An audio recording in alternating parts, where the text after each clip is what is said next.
Hi, and welcome to Supy Talks. And this is the first episode of Supy Talks in Australia.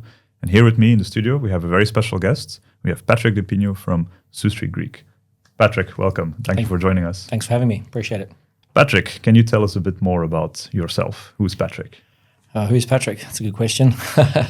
I am hospo for all my life. I've been a chef by trade, cooking since I was 12 years old.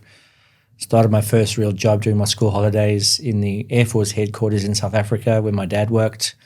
I took a very early interest in hospitality from a very young age. I always knew I wanted to be a chef, and that evolved over the years to working in all areas of hospitality. So I've worked in restaurants, I've worked in hotels, I've worked on yachts as a chef as well. I've been a restaurant manager, I've been a business owner, a small business owner. I've owned and worked in pretty much every position in the role within hospitality. A seasoned operator. A very seasoned operator, Been in the trenches. In the trenches, deep in the trenches, yeah, all my life. Great. I'm sure Zeus Street Greek must be appreciating all of this experience that you currently have. It's interesting in my current role today with Zeus Street Greek, I now more than ever, I may not be on those tools anymore, but it's those experiences that I understood and I grew through all these 25 plus years of being in the industry, that actually pays so much more. It counts so much more today in the work that I do today. Could you tell us a bit more about Zeus Street Greek? I mean, we've all seen it out on the street and here in Sydney and also in Melbourne and all of the other cities in Australia that you guys operate in terms of the food that you guys offer. But what is Zeus Street Greek about as a company? All things Greek, street food. I think the brand's now, we just turned 10 years old back in June, July, which sounds like a long time in the business, but I think that we're still relatively young as it goes to where we want to be in the future.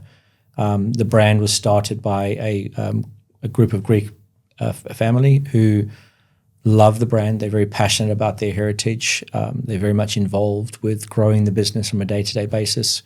They're very experienced and seasoned operators as well, having built crust pizza originally as well. So, they grew that brand to a very huge success before passing it on and starting Zeus Street Greek as a whole.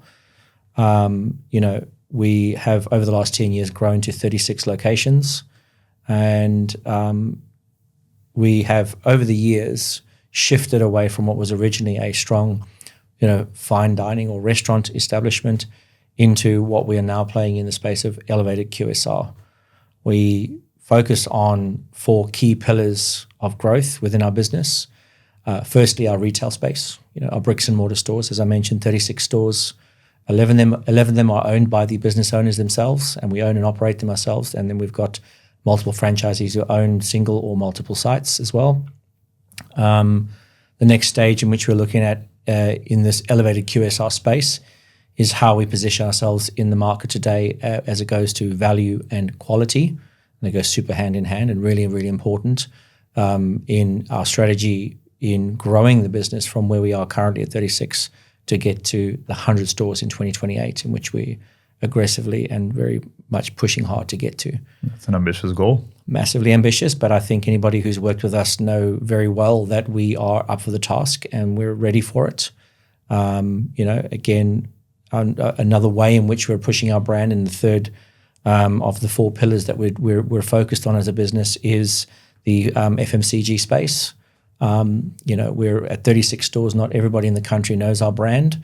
And in order to grow our brand and expose the rest of our brand, we're reaching out and going into major retailers over the next year to sell our branded products as well as a way to grow our brand and our brand awareness and expose customers to us that may have never have had the experience of eating at our restaurant before as well. And then lastly, the 4th pillar, and I think the most important one that we're going to be talking about today, is our IT strategy and the way in which we use our technology to help us grow and what we're going to be doing to get from 36 to 100 stores in 2028. Can't wait to hear your insights, Patrick. And so before we talk about technology, could you tell us a bit more about generally, what does it mean to manage Zeus Street Greek? Because as you mentioned, you have 36 stores currently. Yes. You're operating across all states in Australia except South Australia. Correct, yeah, all the major states. So how does that work to offer a standardized menu, yet you're operating a location that is so geographically spread? Like, how does it work for you as a person from the headquarters to make sure that you're offering a consistent quality and yet the people understand that this is one brand, but at the same time, you're working with franchisees who are operating their own business, just operating your brand. So what are like the main challenges and how do you ensure that consistency? So great word, standardized. I think, at the end of the day, we are a franchise business, and those businesses and franchisees who want to work for us, we deliver standards to them. So we build, we create the menus at HQ. We manage the supply chain. We manage the systems in which we operate under. The challenges that we find can be, geographically speaking, we could be finding that even though we work with central supply chain, sometimes it can be, variations in prices or availability in those states due to any number of factors, natural forces, that are happening in the area. It could be simply that delivery charges are different. There's a multitude of variations within our supply chain that impact the outcome of standardizing that product. On top of that, working with a lean team in HQ as well. We have our operations teams who go out and support our stores, but it's not always practical or easy to be physically available in all 36 of our sites at any given time. So we've got to divide and conquer our time, and we've got to come up with strategies and have, well-timed and managed diaries to actually make sure that every single one of our restaurant managers in our corporate stores and all our franchisees feel supported or have got access to us as a brand. So when you started off with Zeus Street Greek, like I assume most of what you were doing was managing things via emails and spreadsheets, etc. Like how did that work out as you started growing? So I've been with the brand for about 18 months now. When I originally started, I was a state manager for New South Wales for the corporate stores, but also part of my time was dealing with projects.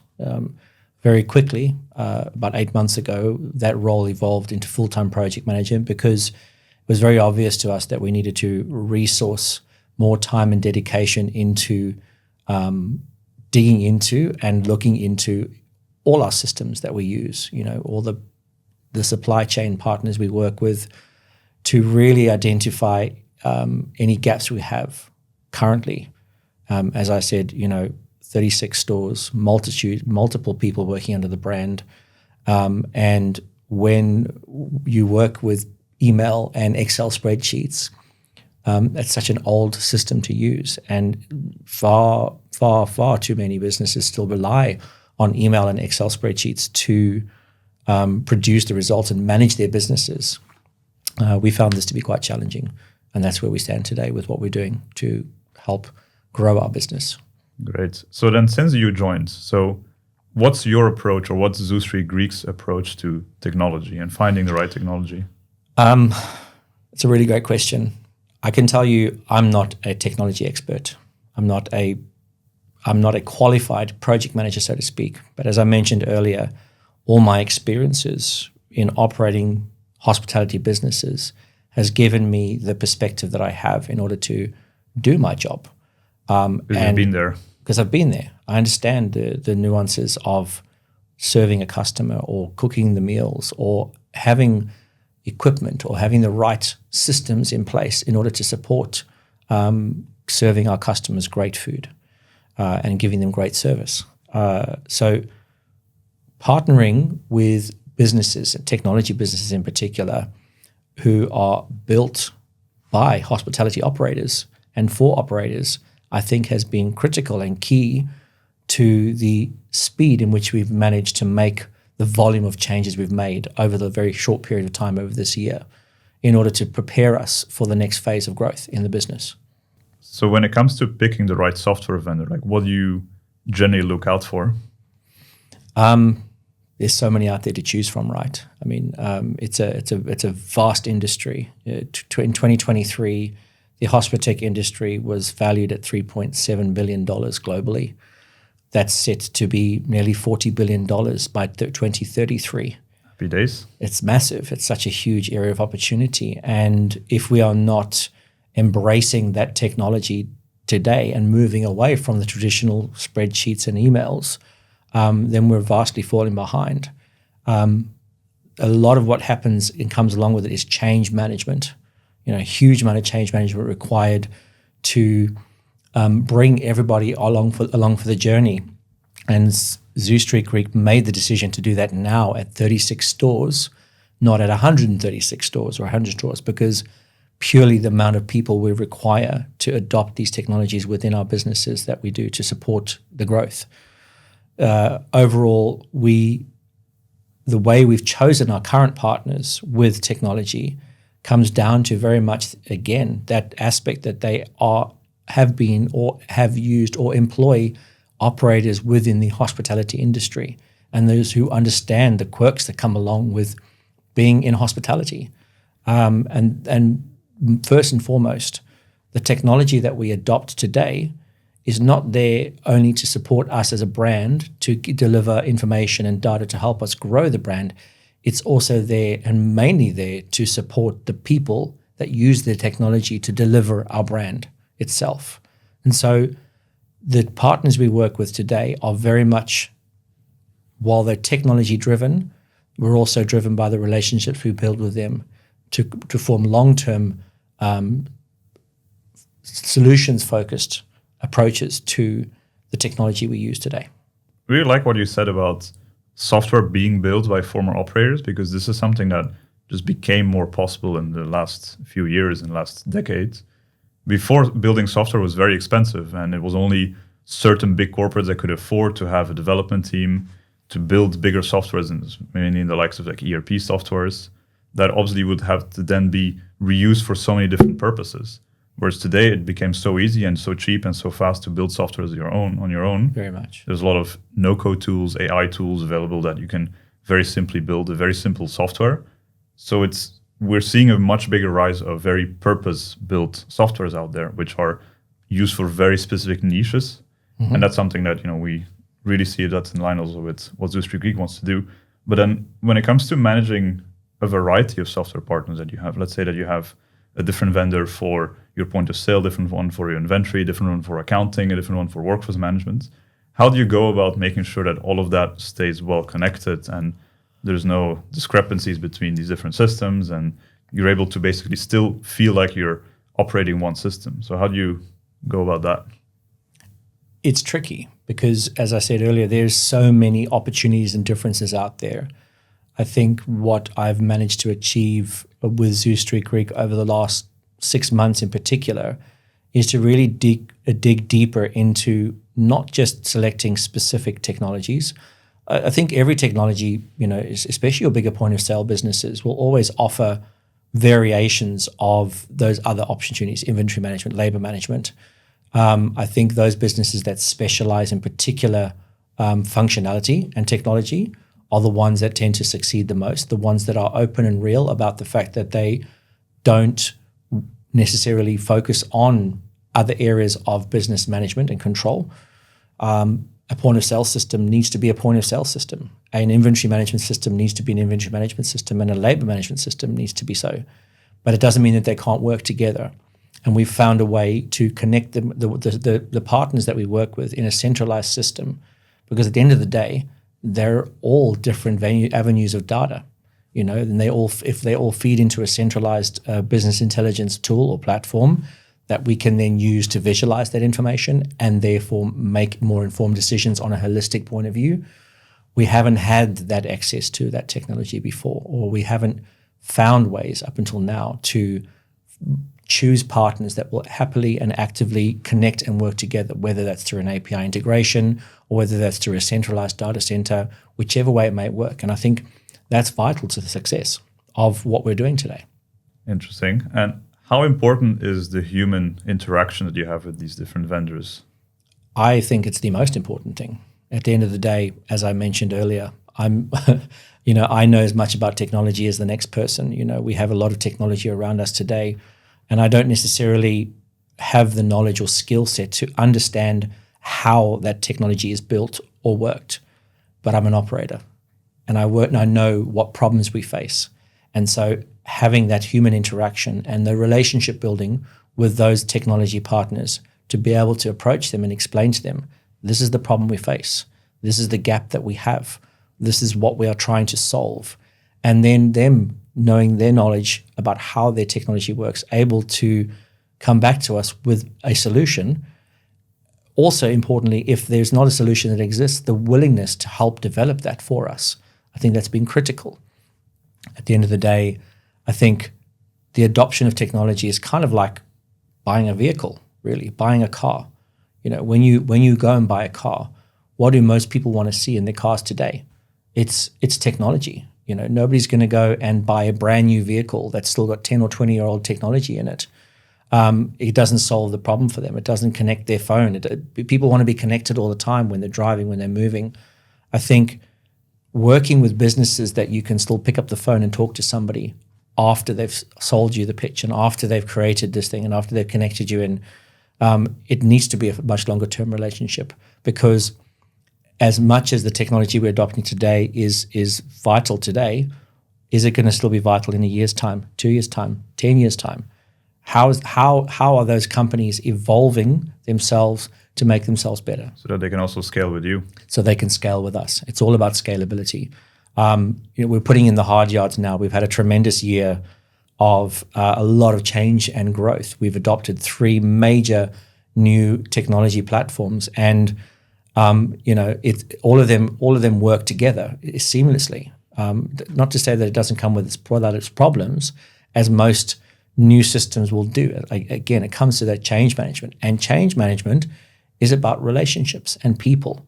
You know, it's the external people who are helping us develop and grow these technologies, but it's as much about us helping our internal customer, our people, our team members who are using this technology to help drive our brand growth and strategy. So I think if you're not able to pick up the phone to somebody on the other end when there is an issue, or when there's not an ongoing relationship with the builders of that technology, it can become quite stale and static. And we don't want to partner with businesses who don't have people on the other end of the phone. So you can also share feedback on how they can become even better. I think feedback is pretty much important in any position or role that you have. If there's that your ability to receive feedback, give feedback, and use that feedback to evolve what you're trying to build. At the end of the day, if you remain as static as an email and an Excel spreadsheet, as opposed to being agile with your approaches to technology and getting that feedback or giving that feedback to the builders of your technology from the people using the technology, I think that's super important. Let's see. And you mentioned that it's very important to provide for a good user experience for your employees. So why is that important for you? It happens on 2 ends. I think, as an employer ourselves across 11 corporate stores, it happens and matters because everybody has technology in their hands today, and we're employing people in a generation where they're born into technology. If we're not giving them a working experience that supports technology and growth and easy, access to information in their mobile phones, it's very important. It also helps tremendously to attract franchisees. We want to get to 100 stores. That requires us to bring in a steady stream of good new franchise operators to help grow our business. How are we going to attract the right kind of franchisee to our business that are not only going to support our business from a business operator, but also going to want to work in the business and represent our brand because they're proud to do so? If we're giving them the platforms and the abilities to have access to information and access to data and the ability to produce results from their business, then we are, in the end, if we're not adopting those technologies, if we're not using the ability to give feedback to the people building that technology from the people using it, then we're not advancing and growing as a business. Couldn't agree more. And you mentioned something very interesting about the franchisees that you work with, because franchise model, correct me if I'm wrong, means that they will basically work with you as a brand. They will pay royalties for you for using your brand, but they're independently owned businesses. And of course, there will be some guidelines in terms of what marketing they're allowed to use and what menu they can offer, which suppliers they can work with. But how does this relationship work when it comes to technology? Like when it comes to you as a corporate deciding that you're going to be using a certain point of sale, a certain inventory system. Like how does that work when it comes to managing your relationship with the franchisees? I think we're very open with our franchisees. Our franchisee agreement includes the ability for us to manage, control, and make changes to the operating systems we choose to use.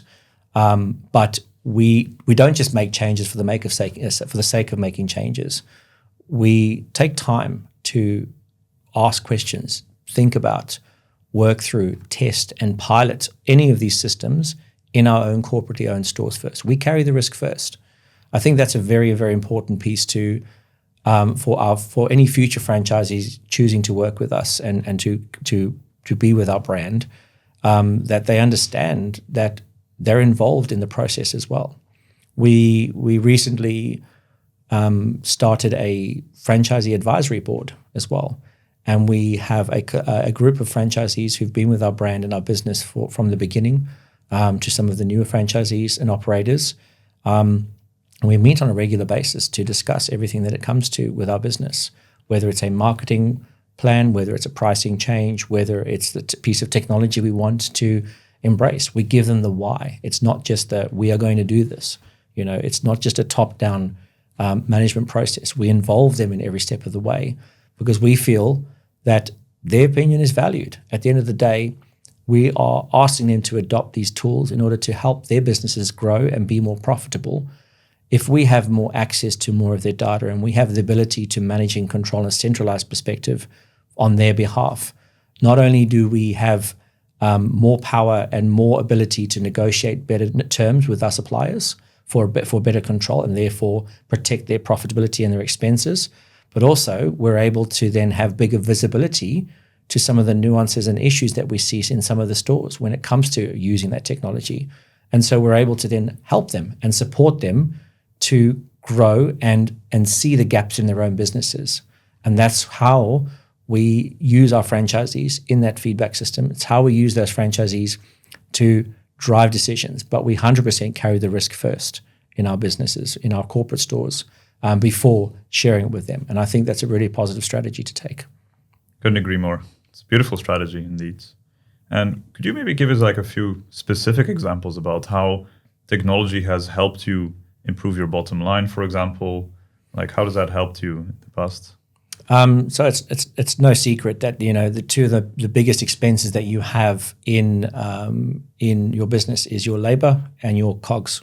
Your cost of goods is really important, and when you are seeing varying ways in this has been managed across multiple stores, when you're seeing varying results from multiple stores because of the purchasing that they may do or whether they're counting their stock, it's very difficult to then make the driven changes that we need or to help them to make driving changes in their business. In adopting specific inventory management platforms or systems that work with us, a really good example of how we've managed to change losses in the business into profitability, better profitability. We did a test in one of our pilot stores, a pilot in one of our stores for inventory management. We were there doing it for 6 weeks. We were doing some multiple stock counts, and we were seeing some inconsistencies in some of our bigger product lines, in particular things like our proteins, our chips, our halloumi. Halloumi is a great example. In one store, we did a couple of stock counts. We found that they were significantly down in their product. We went to investigate. We found that some of their training wasn't updated, their cards weren't updated, and they were over-portioning, almost by double, in the original ways we changed the recipe. And so we very quickly turned that around. That was a $500 a week loss that we managed to turn around. And when you can quantify that over, multiple stores, over multiple weeks, over multiple years, you're talking hundreds of thousands of dollars just in one product line, because we had visibility to the understanding of where the losses were coming from. Because you were able to compare different stores and see what's the standard, and you can benchmark them. Absolutely, benchmarking, 100%. So now that we've got all our stores on that program, we're able to very quickly see straight away certain businesses are having issues, and it could be a training issue, it could be simply a product line issue, it could be that they're not counting stock. There's a number of ways you can see it, but when you've got a much bigger holistic view of the whole network, you're able to then drill down to your top 3 and your bottom 3 issues. And usually you'll find when you focus on those top 3 or 4 items of missing items, it's the 80-20 rule. 80% of your issues are coming from 20% of your main profit drivers, your main product items, your main products that you sell. And so if you're not able to get visibility on that, you could miss it very quickly and very easily. And we did. And we can turn that around and call that a success story. And it's those decisions that help us to then decide on the partners we're going to go with, because we're able to have visibility to that data in ways we haven't been able to see before. Beautiful. And so besides the halloumi case, any other notable examples? Well, that was one that we can, definitely define as a training aspect. On the other end, we've also got to be questioning whether or not we are setting up our recipes properly. Using a product example there again, chips in the same store, we noticed that our chips, we were seeing significant amounts of chips losses. 2 aspects. One, were they recording wastages? We obviously, chips is a big seller in any business. It also happens to be a core ingredient in one of our in the biggest selling product item that we sell in our business, the Zimmy chicken pitta. Where it's got the chips in there as well. So it's a significant part of our menu. We were able to discover actually that we weren't giving away too many chips because we were over-portioning, but that our recipe was set wrong. We discovered this by going to do a test one day in the store, and we actually filled up our chip scoop, our small portion of chips, and our large portion of chips, and we weighed them, and we realized that we weren't over-portioning, we were under-delivering in the recipe costing we were doing, almost by half. What we looked at, we showed the recipe itself, and it was almost a container of chips. Now, can you imagine walking into a store, ordering a small chips, and then the store following the recipe, and you getting a half portion of chips? I would feel scammed. You feel completely scammed, wouldn't you? You'd feel, this is not value and this is not quality. Why am I getting this? Not value for money. It was such a small change, but in redefining our recipe, all of a sudden, we were able to see nearly an 80% difference in the chips losses, because we were giving them to the customers. We just weren't accounting for it properly. So people are getting more chips now? Well, sometimes, there are some businesses out there who actually cost that into their business to throw a few extra chips in the bags and stuff as well, which I think is kind of cool. But equally, it's really important that we've moved away from a static spreadsheet system where we were before into a system that gives us live information. It gives us live feed. It's actually exactly how our products are operating, looking at our menu and seeing whether or not that is is it a profitable item? Is it costing us more money? Can we find better ways to drive those results? Is this product selling better in one store than the other? Does this product sell better when it's hot or when it's rainy? And then we can make informed decisions around our marketing strategies for that product in specific spaces as well. So there's that side too. It's very, very fascinating to see how this data is giving us so much more access to tools to make decisions. It's incredible. And do you have any other industry advice that you would like to share with the audience? I don't know about whether this sticks for everybody, but I know what works for me is I'm always curious. Always stay curious. I think that's a really important piece to remember. I always ask questions, sometimes annoyingly so, but not for the intent of questioning why things are doing things, but to seek to understand. Your colleagues like you? I think so. Some might find me otherwise different. I think at the end of the day, I think people know that my intent for a reason. I always give a reason why I'm asking the question as well. I don't want anybody or any business or any of our suppliers or any of our technology partners. I'm always going to stay curious because I want to understand as much as I can. I've been given a unique opportunity in my role to drive major changes in our business and the way we are approaching this growth strategy, to get to those 100 stores, it's not fallen on me that I play a pivotal role in delivering information to the decision makers in our business at the end of the day.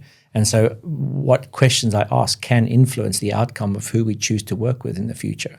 And I think if you stay curious, it's the most important piece. The other one, I think, and the second piece of advice I can give, or sort of opinion I can share on, is always make sure you have that human connection. At the end of the day, no piece of technology is going to replace any human being in our business anytime today. Technology serves a purpose for us to help support those humans in our business, serving those humans who are our customers. And it only serves sense to me that we always maintain a human connection with our business partners in order to maintain and always have the ability to connect on a human level. It's really nice to be able to pick up the phone to somebody on the other end when you're having a really difficult time, when you're having an issue. In those crucial times, we're coming into the busiest period of our year on the calendar. This festive season when everyone's on holiday. No customer wants to sit around waiting for hours on end for a meal and for it to be received cold. Equally, we want our customers to have the same experience they would than if they're sitting in front of us talking to a human being, although as to whether they choose to order online, for example, which is a huge sector of the market today. So to always be able to have that human connection and give people a reason to keep coming back to us as opposed to any other business as well, it's vitally important. And I think if you don't take those two things into account, then you're very quickly going to stagnate and you're going to fall behind, because like everything in the technology world and in the human world today, we evolve so quickly, so much. And that's what I would say. Patrick, you mentioned that when you're working with a technology vendor, you found it very important to have good human interaction with them and to actually work very closely with them. But why is that so important to you? I think when you're looking at a piece of software is not something tangible that you buy. It's not something that, it's not the T-shirt you purchase, and it serves its purpose. You wear a shirt, you know exactly what you're getting for your T-shirt. With software, partnering with a vendor that doesn't just sell you the software, but also sells you the understanding of what that software is going to help you to do to achieve the outcome you want is really important. When you're having the conversation, when you're looking at what this piece of technology will do for you compared to any other one that you use, the human interaction comes from them also being honest and real about the things that they know their technology cannot deliver for you, and therefore helping you to find ways in which to use their technology to find a similar, if not a better outcome than the one you thought you were wanting to look for in the first place. So software is not just a hard, tangible product in the end of the day. We use and we buy and we interact with technology in different ways. And I think that when you have you've got to treat your employees, right? They're the people who are going to be using your technology. The franchisees who you're trying to attract, they're the people who are going to be using this technology. We want to be able to attract the best kind of people we have, the best people in the business. And so we need to be able to give them tools and provide them with tools that are going to make their jobs easier, not to add complication to their roles. And I think when we are taking the human approach to technology, it's really important to always take that into consideration.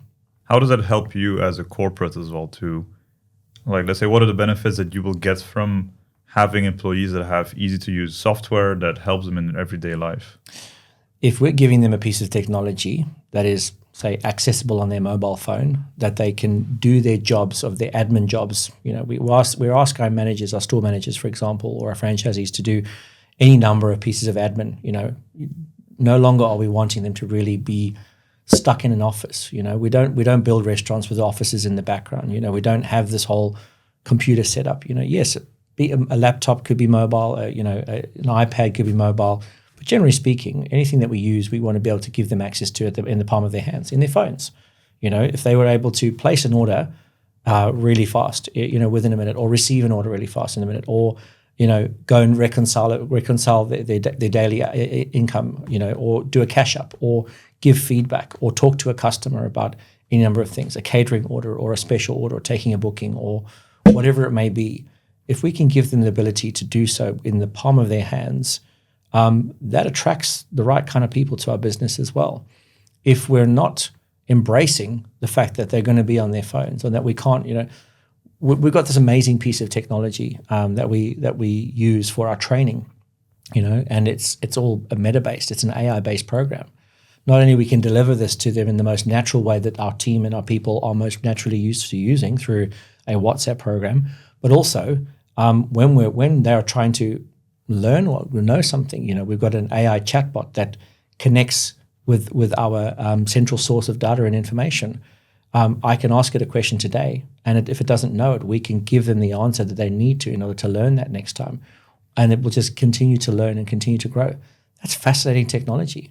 That's cutting edge technology. And if we're not giving, putting our people first and remembering that we're wanting to give our team more ability to get back to what we're asking them to do in delivering our brand, great food, great service, systems count. They all manage. They all have to be playing their part and their role in giving our teams the best step forward in doing their jobs and offering our customers the best experiences as well. Is that bringing you results? Massively. I think it's the timing that it used to take us to do a stock count was 3.5 hours, 4 hours, 2 people counting at the same time. We've been able to change the way we do that by delivering that in less than 2 hours, or under an hour sometimes, because it's that much easier. The way we've set it up, the way we've designed it and built it, is that you can simply walk into the store, go left, right, top to bottom, input the information into the system. It's at hand. We can place an order. I can walk into a call room, and it doesn't matter if I'm working on, if I have to go place an order with this supplier or this supplier. I just simply walk in and say, I need tomatoes, I need cucumbers, I need pork, I need chicken, I need whatever it may be that I need for that item, and the system will just send it off to us. It's instant interaction, instant information, straight away. We know that if there's a system change and something's not available, I can make the change in the back office, and they don't even need to know the difference. They won't need to know what's going on in the background. They don't need to be bothering themselves about calling a supplier and saying, is this available or not, or getting on the phone back and forth. It's already done in the background for us. It's fascinating. We're able to take control at an HQ level and make HQ level changes to any price item or price item availability. And that's just inventory management. Think about labor management as well. Connecting our labor management and our point of sale system together in a centralized system that helps us to forecast and create information and save information and look on previous year's information, and being able to take that same piece of technology and then turn it into a training material or a tool, all right, so that we can offer it on a phone, on a mobile phone, or a team member. When a team member starts with us, they sign up, we can have all their information stored in one central place. So we're not looking and chasing pieces of paper. We can take temperature controls and manage our food safety in a piece of technology. Everything counts. All of it does. And all of those tools make our people's jobs easier, because there's a lot to do in a hospitality business. We've got to make sure that we're always maintaining our training levels, that we're always staying within regulations of health and safety, that we're paying them properly. Are we paying the right rate? Are they able to clock in and clock out? Do they get paid for every moment that they work? Do we give them access to information? How do we communicate to our team? Is it through email? Do we send them a letter? No. It's all centralized in this technology platform that we use. Every single piece of technology that we use is being thought out and thoughtfully applied to make our team's lives easier. So again, and I say this repetitively, and I've said it multiple times, but I'll say it again, we want to deliver great food, great service, great quality, great value in an elevated QSR experience. How do we differentiate that? By giving our teams a place that they want to come to work, giving them tools, and they wear this logo on their chest and whatever. They want them to be proud to wear so and do that. We want them to know and say, hey, my job is so easy. I can just do this. Are you telling what? It took me less than 5 minutes to place my orders for the week. It took me less than 5 minutes to reconcile my labor. What are you talking about? It's done. It's instant. Do you have any job openings? All the time. We're always hiring. You get free food? Absolutely. Yes, we do. No. Everyone needs to love and taste the food. When we roll out new menus, how do we train somebody on a new menu item? A really exciting thing we've just gone through is a summer menu update. How do we promote that? How do we get them to be our promoters? Technology, it's all there. We create great video content, great training content, and access to that information at any moment's notice that they have at any given time. It's truly fascinating, the ability that we have right now to be able to share content with our team and for them to share feedback. We mentioned feedback earlier. The same uniform, the same piece of technology. If somebody, any one of our team members, anybody, any single person who works for Zeus Street Greek can give feedback, and we collect that information and we look at that and we use that information to drive change. That's fascinating. That's truly instant data.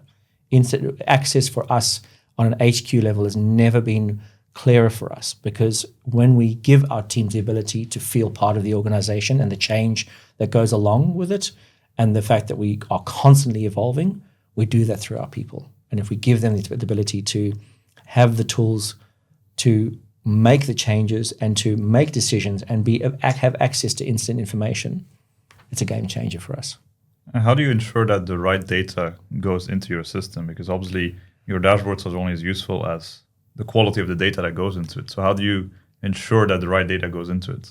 That's a really tricky one. At the end of the day, it goes back to what we said earlier about partnering with business partners or technology partners that are able to connect with each other.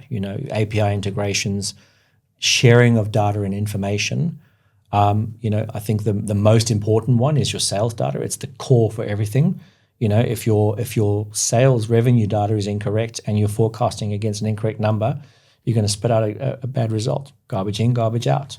If you look at your cost of goods, again, another one of your major expenses, you're setting that against a sales figure, a revenue figure. If those businesses and those technologies don't talk to each other and they don't connect with each other properly, you end up with a very terrible result. And that piece of technology is only as good as the information you feed it. So at the end of the day, it's up to us to make sure that the integrity of the data is always there. We use business partners who are always monitoring and checking and ensuring that those results are accurate, and then always questioning, always going back, always going and reviewing, always evolving, making sure that when you're seeing a certain problem, you go back and you fix it. And you were able to do that at a moment's notice. And we can with the technology partners we do today and we use today. Amazing. Patrick, thank you so much for coming to the studio today. I really enjoyed the conversation. Same. Shall we grab some lunch? Yeah, absolutely. Great. Cheers.